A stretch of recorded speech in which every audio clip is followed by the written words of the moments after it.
ni comportement qui laisse sans voix ceux qui vous critiquent. Ils ne lèvent jamais vraiment la voix, mais leur mépris crie dans leur silence. Parfois, c'est un regard qui t'évalue. D'autres fois, un sourire froid, une absence trop marquée, une remarque détournée. Et toi, tu sens ce feu intérieur qui voudrait répondre, se justifier, corriger leur image de toi. Mais celui qui a choisi la voie du stoïcisme ne joue plus ce jeu-là. Il ne gaspille pas son énergie à vouloir paraître juste. Il choisit d'être juste, en lui, sans témoin, sans applaudissements. L'honneur véritable ne dépend pas de ceux qui l'ignorent. Tu n'as pas besoin de les convaincre, tu n'as pas besoin de leur approbation, ni même de leur reconnaissance. Ta paix est ton argument. Ton calme est ta réponse. Ton détachement est une gifle silencieuse, mais inoubliable. Dans cette narration, nous allons explorer les attitudes invisibles mais puissantes que le stoïcien adopte quand le monde le regarde de haut. Ce sont elles qui, sans éclat, désarment le mépris. Ce sont elles qui bouleversent les jugements, sans jamais les affronter. Ne crois pas que l'absence de réaction soit soumission. Elle est une force déguisée, une muraille tranquille. Celui qui ne réagit plus a déjà gagné la bataille intérieure, celle que l'autre ignore. Ce que nous allons traverser ici n'est pas une méthode, ni une posture à adopter. C'est une transformation, celle d'un être qui choisit la solidité plutôt que le bruit, et qui, en silence, devient inattaquable. Bienvenue sur le stoïcisme révélé. Si cette voix t'inspire, abonne-toi pour ne pas perdre le fil. N'oublie pas de liker, commenter et partager si ce message résonne en toi. Ce sont ces gestes simples qui nourrissent cette voix intérieure que nous faisons grandir ensemble. Commençons par la première chose, te taire là où l'ego voudrait crier. Il y a ce moment précis, presque électrique, où l'on sent la tension monter en soi. Une phrase de trop, une pique glissée dans une conversation. Ton cœur s'accélère, ta mâchoire se crispe et tout ton être semble prêt à exploser. L'ego hurle sa colère en silence. Il réclame justice, réplique, domination. Et pourtant, tu ne dis rien. Zénon disait « Mieux vaut une langue retenue qu'un mot regretté ». Le stoïcien ne se tait pas par faiblesse, mais par lucidité. Il sait que les mots lancés sous l'emprise de la colère sont des chaînes qu'on s'attache soi-même. Se taire, ici, n'est pas fuir, c'est résister à l'illusion du soulagement immédiat. Imagine un collègue qui t'humilie en réunion. Tu pourrais riposter, mais tu observes, tu notes, tu respires. Le silence que tu choisis n'est pas vide, il est plein de force. Il est l'affirmation que ton équilibre ne dépend plus d'eux. C'est dans ce refus de réagir que naît la véritable puissance. Le premier grand combat intérieur, c'est celui contre l'impulsion de répondre.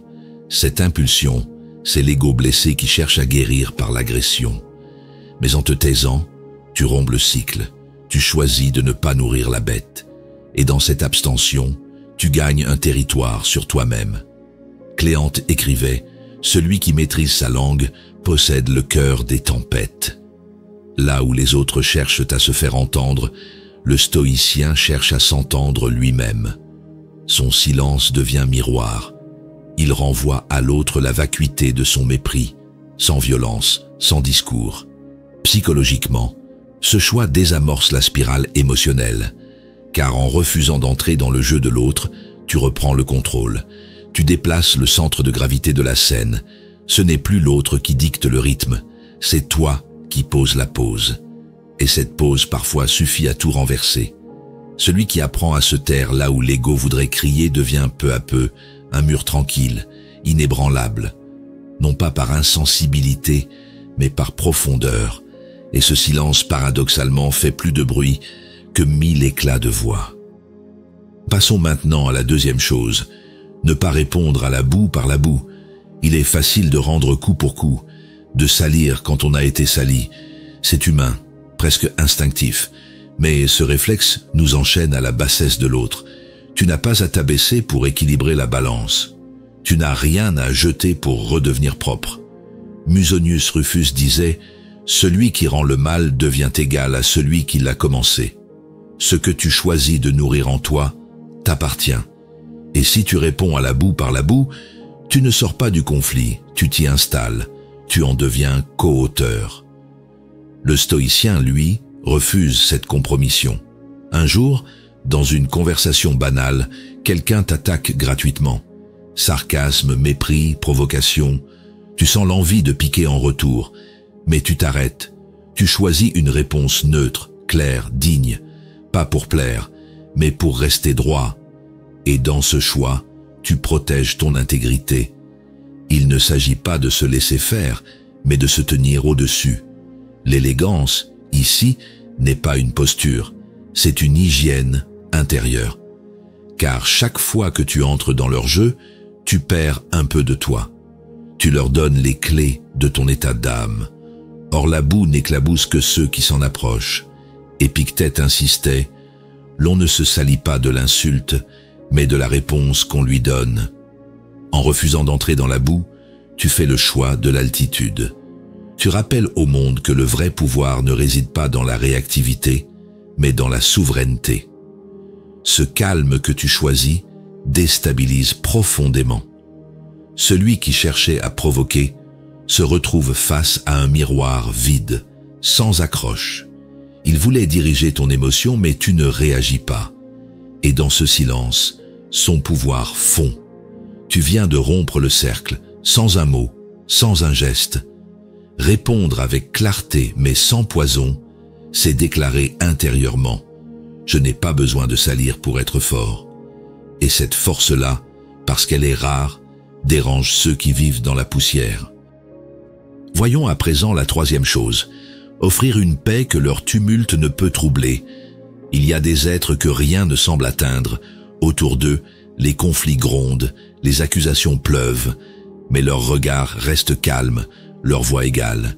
Ce n'est pas de l'indifférence, c'est une paix intérieure si solide que le tumulte extérieur ne trouve aucun écho où s'accrocher. Cléante disait « La tempête n'efface rien dans le cœur du sage, car il y a ancré la sérénité, comme d'autres y ancrent la peur. » Le stoïcien n'est pas hors du monde, il est au centre, mais immobile. Là où l'autre attend une réaction, il n'y a qu'un silence habité. Là où l'autre cherche le conflit, il n'y a qu'une respiration lente.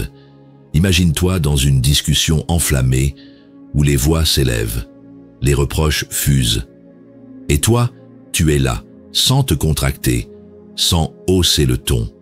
Tu écoutes, tu ressens, mais tu ne réagis pas selon le rythme imposé. Tu restes dans ton axe. Et cette posture, parce qu'elle n'appartient pas aux jeux ordinaires, devient mystérieuse, presque dérangeante. Tu n'as pas à devenir froid ou distant pour rester paisible. Il s'agit d'ancrer en toi un espace inviolable. Un endroit d'où tu observes sans te perdre, où tu accueilles sans absorber. Et c'est là que réside l'incompréhension de ceux qui veulent t'ébranler. Ils ne trouvent rien à heurter. Zénon enseignait « Sois comme un porc dans la tempête, non pas parce que tu ignores les vents, mais parce que tu sais comment t'y tenir. » Cette paix-là ne se joue pas sur le visage, mais dans la poitrine. C'est un choix renouvelé à chaque seconde. Ne pas laisser les autres déterminer ton état d'être. Cette posture a un effet miroir puissant. Elle confronte l'autre à son propre chaos. Car plus ta paix est palpable, plus elle renvoie le tumulte à sa propre agitation. Tu deviens, sans le vouloir, une frontière invisible que le mépris ne peut franchir. Rester en paix face à ceux qui veulent te troubler, c'est leur retirer tout pouvoir sans jamais les affronter. C'est leur montrer que leur guerre n'a pas d'adversaire en toi, et dans cette absence de combat, tu gagnes une forme de victoire que rien ni personne ne peut t'arracher. Passons maintenant à la quatrième chose, élever la tête sans abaisser ton âme. Il arrive un moment où l'on se redresse, non par arrogance, mais par nécessité intérieure. Relever la tête n'est pas un défi lancé au monde, c'est un rappel à soi-même. Je ne suis pas ce qu'il projette sur moi, mais ce redressement doit être pur, sans mépris, sans revanche, sans dureté. Musonius Rufus l'écrivait, Le véritable orgueil n'est pas de se croire supérieur, mais de se tenir debout, même quand tout cherche à nous faire plier. Tu peux croiser le regard de celui qui te méprise sans baisser les yeux, sans répondre à son venin. Ce regard-là n'est pas une attaque, c'est une affirmation tranquille. Pense à une situation où tu aurais pu rabaisser l'autre pour reprendre de la hauteur, mais tu ne l'as pas fait. Tu as maintenu ta dignité, même dans le mépris. Et ce choix, loin d'être naïf, fut un acte de puissance intérieure. Tu as prouvé que tu ne devais rien à l'humiliation, pas même une réaction. Tu n'as pas à abaisser qui que ce soit pour retrouver ta place. Ta hauteur ne dépend pas de la petitesse de l'autre. Elle se construit dans le refus d'imiter ce que tu refuses. C'est en cela que tu restes fidèle à toi-même, et c'est là que le mépris de l'autre commence à vaciller. Cléante disait, « Celui qui conserve sa hauteur même dans l'injure échappe à l'injure. » La grandeur d'âme, c'est cela, élever la tête sans écraser, affirmer sa valeur sans diminuer celle des autres. C'est une discipline plus exigeante que la vengeance et bien plus rare. Sur le plan psychologique, cette posture te libère du besoin de réparation. Tu n'attends plus que l'autre reconnaisse ton droit à exister pleinement. Tu le prends, sans agressivité. Tu affirmes ta place par la manière dont tu occupes ton propre espace, non par la façon dont tu repousses les autres. Ce calme et cette hauteur, paradoxalement, irritent parfois plus que la colère, car ceux qui se nourrissent du conflit ne savent pas quoi faire de quelqu'un qui ne rentre pas dans le jeu. Ta dignité devient alors un mystère, une provocation silencieuse, un miroir trop propre pour qu'il s'y regarde. Élever la tête sans abaisser ton âme, c'est refuser d'être contaminé. Tu restes propre, même dans la boue. Et ce choix, silencieux, fait trembler ceux qui espéraient te voir déraper, car ils comprennent alors que tu n'as jamais quitté ta vraie force, ta cohérence. Prenons maintenant la 5e chose, avancer sans détour, même sous leurs yeux. Il y a un regard particulier, celui qui ne dit rien, mais qui attend ta chute. Ceux qui te méprisent ne cherchent pas toujours à t'arrêter. Parfois, ils se contentent d'observer, espérant te voir flancher de toi-même. Le vrai courage, c'est d'avancer malgré ce regard, sans détourner les yeux, sans t'éloigner de ta trajectoire. Épictète enseignait, le chemin droit n'a pas besoin d'être caché. Quand tu sais où tu vas, tu n'as pas à éviter les témoins. Ta clarté devient ta défense. Tu avances, non pas pour prouver quoi que ce soit, mais parce que c'est le seul mouvement qui t'honore. Même sous leurs yeux, tu restes dans ton axe. Imagine un projet que tu portes, une idée, une direction qui t'inspire. Tu sais que certains te jugent, que d'autres espèrent ton échec. Et pourtant, chaque jour, tu fais un pas, sans justification, sans grand discours. Tu n'effaces rien, tu ne crains pas qu'on te voie faire, tu fais. Point. Il ne s'agit pas de braver les autres, mais de ne plus être influencé par leurs attentes ou leurs doutes. Ce détachement, ce calme dans le mouvement, rend ta démarche plus puissante, car ceux qui avancent sans bruit, sans validation extérieure dérangent. Ils rappellent que la constance est plus forte que la défense. Cléante écrivait « L'homme sage poursuit son élan, qu'il soit vu ou ignoré. » Cela signifie que ton éthique de l'action ne dépend plus du regard posé sur toi. Elle vient de l'intérieur. Et cette origine la rend inattaquable. Tu n'es plus dans la réaction. Tu es dans le choix assumé. Ce choix d'avancer malgré tout t'immunise. Psychologiquement, il brise la dépendance à l'image. Tu n'attends plus que l'on valide ton parcours. Tu le vis. Et ce simple basculement te libère d'un poids immense. Celui de devoir convaincre, séduire, expliquer. Celui qui marche droit dans son propre silence, sans détourner la tête, finit par devenir invisible au regard hostile. Non parce qu'ils ne le voient plus, mais parce qu'ils ne peuvent plus le toucher. Regardons ensemble la 6e chose. Garder en toi le feu sans jamais brûler l'autre. La colère, parfois, est juste. Elle surgit quand l'injustice est trop lourde, quand le mépris devient constant. mais ce n'est pas parce qu'elle est légitime qu'elle est utile. Le stoïcien n'éteint pas le feu en lui, il le contient. Il le transforme en lumière. Ce feu devient direction, pas destruction. Zénon disait « La passion maîtrisée est la force du sage, car elle obéit à la raison. Ce que tu ressens ne t'est pas interdit. Tu peux t'indigner, être blessé, avoir envie de répondre. Mais entre le sentiment et l'action, tu places une frontière. Ce que tu ressens t'appartient. Ce que tu fais te définit. Pense à une situation où quelqu'un t'a déstabilisé profondément. Tu aurais pu riposter, tu aurais pu blesser à ton tour, mais tu as choisi de garder ce feu à l'intérieur, sans l'exposer. Et cette retenue, loin d'être de la passivité, fut un acte de puissance. Tu as refusé d'abîmer l'autre pour soulager une tension en toi.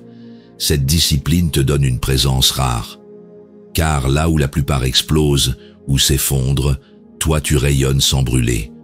Ton feu devient chaleur, pas arme. Il éclaire ton chemin mais ne consume pas ceux qui s'en approchent. Et cette maîtrise impressionne davantage que n'importe quelle réaction spectaculaire. Cléante écrivait « La colère qu'on ne libère pas devient discernement si le cœur la tient. Ce discernement, tu le cultives en observant ce feu intérieur, en l'écoutant sans lui obéir aveuglément. Il devient ton moteur, pas ton maître. Et c'est ainsi que tu restes digne, même dans l'orage. Psychologiquement, cette posture t'éloigne de la culpabilité après coup. Car ce que tu n'as pas dit sous l'emprise de la colère, tu n'as pas à le réparer. Et ce que tu as choisi de ne pas faire t'élève au-dessus de ceux qui ne font que réagir. C'est une économie de blessures, pour toi comme pour les autres. Garder en toi le feu sans brûler l'autre, c'est refuser d'ajouter au chaos du monde. C'est transformer une énergie brute en clarté profonde.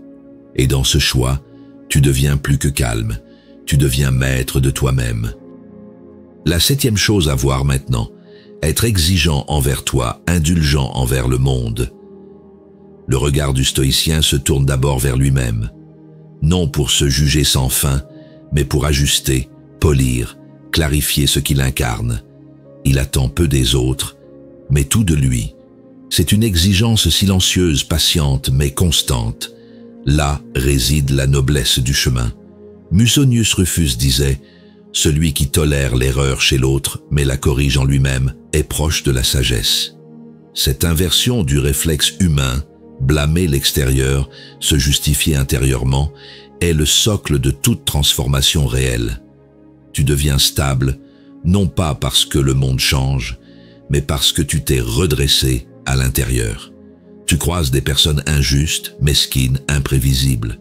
Et pourtant, tu ne les combats pas. Tu observes. Tu acceptes qu'elles soient là, comme le vent ou la pluie. Ce que tu affines, c'est ta propre réaction, ton cadre, ton niveau d'exigence avec toi-même. Cela ne signifie pas tout accepter sans limite, mais tu choisis tes batailles. Tu ne cherches plus à tout corriger à l'extérieur. Tu préfères affermir ce qui dépend de toi. Et dans cette inversion tranquille, tu économises une énergie précieuse, celle qui alimente les illusions de contrôle. Épictète disait « Ne reproche à personne ce que tu tolères encore en toi ». Cette parole est rude, mais elle est claire. Car souvent, ce que nous attaquons chez l'autre est un reflet déformé de ce que nous n'osons pas affronter en nous. L'indulgence devient alors un outil de lucidité, pas de faiblesse. Psychologiquement, cette posture t'apaise. Tu arrêtes de guetter l'injustice, de ruminer les imperfections du monde. Tu reviens à toi, à ton axe, à ce que tu peux élever. Tu troques la colère contre la rigueur, et cette rigueur appliquée à toi seul devient une force qui irradie sans écraser. Et peu à peu, sans rien imposer, tu transformes ton environnement. Ta constance inspire, ton calme élève, non par des mots, mais par la cohérence entre ce que tu exiges de toi et ce que tu offres au monde. Tu deviens preuve, non discours. Être exigeant envers toi, indulgent envers le monde, c'est cesser d'espérer que les autres soient comme tu le voudrais. Et c'est dans cette acceptation que tu gagnes une forme de liberté, celle d'avancer, sans attendre que tout autour de toi soit juste pour l'être toi-même. Approchons-nous de la 8e chose. Refuser le confort amer de la plainte. La plainte est douce. Elle nous enveloppe comme un manteau. Elle donne l'impression d'exister, d'avoir raison, d'être vue, mais elle devient vite poison. Car à force de se plaindre, on oublie d'agir. Et le stoïcien, lui, préfère se taire plutôt que d'exhaler des mots qui ne changent rien. Zénon écrivait « Se plaindre, c'est déléguer à l'univers ce qui t'appartient. Lorsque tu parles pour ne rien résoudre, tu abandonnes ton pouvoir.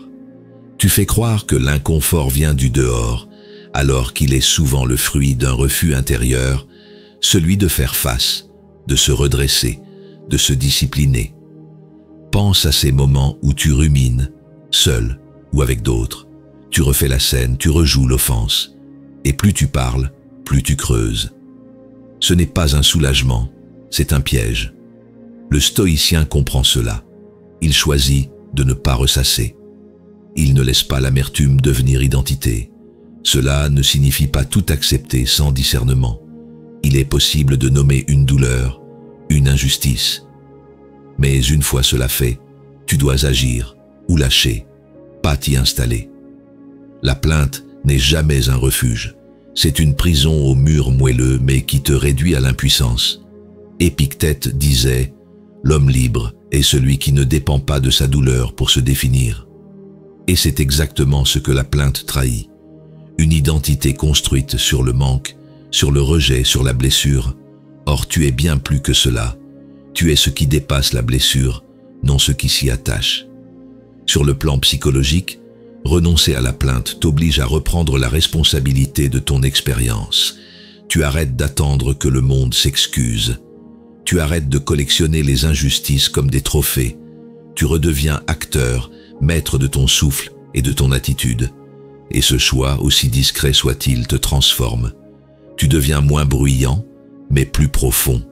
Moins dépendant, mais plus aligné. Refuser la plainte, c'est retrouver une posture droite dans le vacarme. Et dans ce silence, tu entends à nouveau ta force. Il est temps de voir la 9e chose. Rester droit quand tout pousse à plier. Il y a des jours où tout semble s'effondrer autour de toi. Les regards sont lourds, les paroles blessantes, les gestes absents. Et dans ce tumulte, une voix intérieure te murmure « Plie, fais comme les autres, baisse un peu la tête, ce sera plus simple. » Mais tu ne plies pas. Tu restes là, droit, même seul. Cléante disait « La droiture du chêne ne dépend pas du vent, mais de sa nature. » Ce n'est pas l'environnement qui fait le stoïcien, c'est la décision constante de ne pas céder à ce qui l'éloignerait de sa vérité. Même quand tout semble contre lui, il choisit de se tenir debout, intérieurement. Tu as sans doute déjà vécu ces moments où ton calme dérange, où ta lucidité irrite, où ta présence seule semble provoquer. Et pourtant, tu ne changes pas de posture, tu ne cries pas, tu ne courbes pas ton éthique. Tu restes dans ton axe, même si cela te coûte, et ce coup devient une forme d'offrande à ce que tu veux incarner. Ce n'est pas de la rigidité, mais de la fidélité, à soi, à ce qu'on sait juste. Tu peux être souple dans l'adaptation, mais ferme dans la direction. Le monde pousse, mais tu ne dérives pas. Tu écoutes, tu accueilles, mais tu ne te perds pas dans les humeurs extérieures.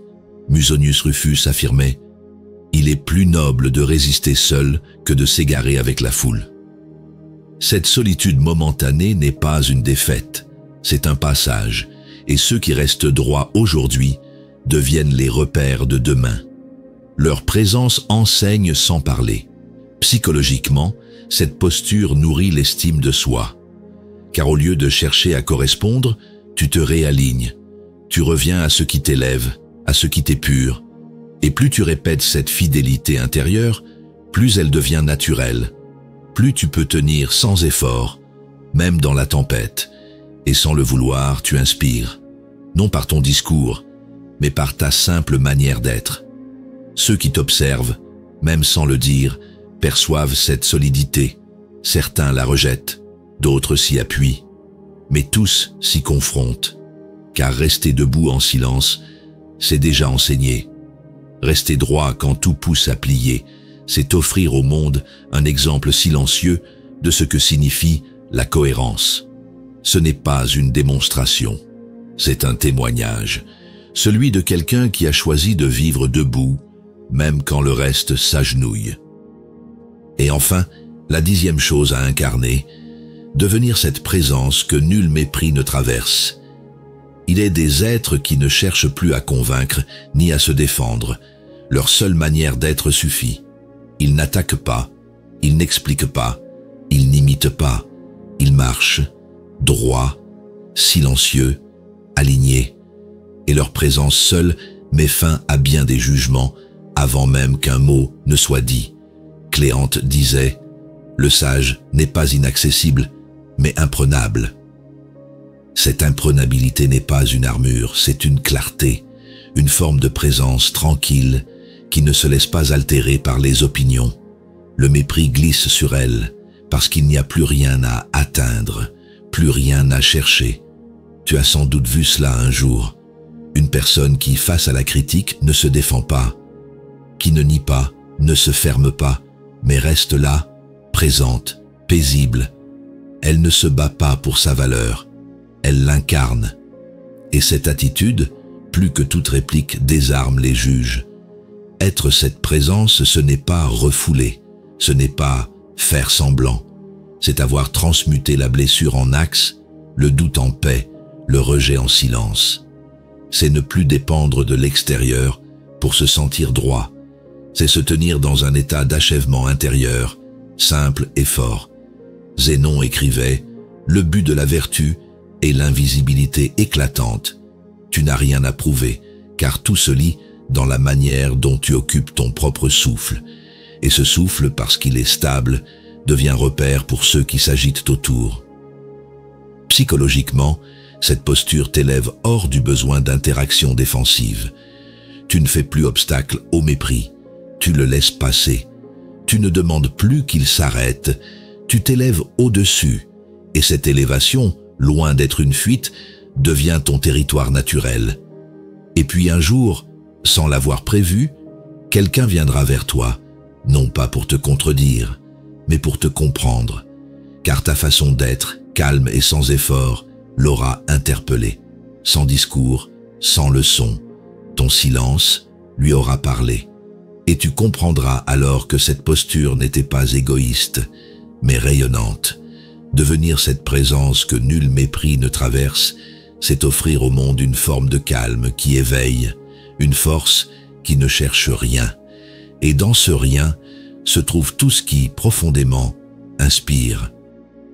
Tu sais maintenant qu'il n'y a rien à prouver, que le vrai pouvoir n'est pas dans la réponse, mais dans la posture, que le silence bien tenu peut être plus éloquent que 1000 mots bien lancés. Ce que tu viens de traverser n'est pas une méthode à appliquer, mais un mouvement à incarner, un cheminement intérieur, lent, exigeant, qui ne cherche ni l'approbation, ni la revanche, mais la clarté d'être. Tu ne contrôles pas le regard des autres. Tu ne peux pas les empêcher de juger, de mépriser, de mal interpréter ce que tu es. Mais tu peux faire une chose, ne plus dépendre de ce regard, et ce choix change tout. À partir d'aujourd'hui, chaque critique devient un test de solidité. Chaque mépris devient un miroir dans lequel tu refuses de te tordre. Tu n'es pas là pour répondre, tu es là pour tenir, avec calme, avec précision, avec noblesse. Et peu à peu, sans bruit, tu deviens ce que les autres ne peuvent plus atteindre. Non parce que tu es fermé, mais parce que tu es profond. Non parce que tu es au-dessus, mais parce que tu es ancré. La maîtrise de soi n'est pas froideur, c'est chaleur maîtrisée. Le détachement n'est pas indifférence, c'est lucidité. L'indifférence au regard des autres n'est pas mépris, c'est liberté. Et cette liberté, tu la construis pas à pas, en choisissant de ne plus t'incliner là où tu peux rester droit. Si cette voix t'inspire, abonne-toi à la chaîne Le Stoïcisme Révélé pour ne pas perdre le fil. Like, commente et partage cette vidéo si elle résonne en toi. Chaque geste, chaque mot, chaque silence peut faire écho dans une conscience qui cherche elle aussi à se redresser. Ne cherche plus à impressionner ceux qui te méprisent. Deviens celui qu'ils n'attendaient pas. Non pas pour eux, mais pour toi. En silence, mais avec grandeur.